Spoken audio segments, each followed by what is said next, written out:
পবিত্র কুরআনের বেশ কয়েকটি কপি পুড়িয়ে মুসলিম বিশ্বে ক্ষোভের সৃষ্টি করে ইরাকি শরণার্থী সালোয়ান মমিকা। স্থানীয় সময় বুধবার সন্ধ্যায় সুইডেনের স্টকহোমের একটি অ্যাপার্টমেন্টে গুলিবিদ্ধ হন ৩৮ বছর বয়সী মমিকা।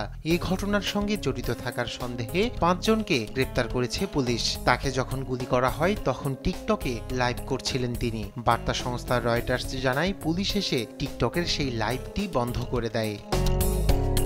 স্টকহোমের একটি আদালতে তার বিরুদ্ধে কোরআন অবমাননার মামলার রায় দেওয়ার কথা ছিল বৃহস্পতিবার, তবে এর আগেই তাকে গুলি করে হত্যা করা হলো।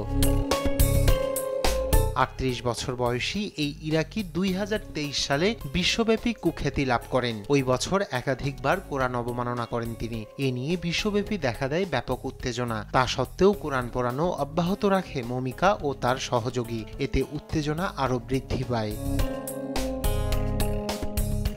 বাক স্বাধীনতার দোহাই দিয়ে তার এই কর্মকাণ্ডকে সমর্থন দিয়েছিল সুইডেন সরকার। এমনকি যে সময় তিনি কোরআন পড়ান তখন তাকে নিরাপত্তা দেয় পুলিশ। পরবর্তীতে বিক্ষোভ ও সমালোচনার মুখে মমিকার রেসিডেন্স পারমিট বাতিল করে সুইডিশ সরকার। তবে তাকে নিজ দেশ ইরাকে ফেরত পাঠানোর কোনো ব্যবস্থা করেনি তারা।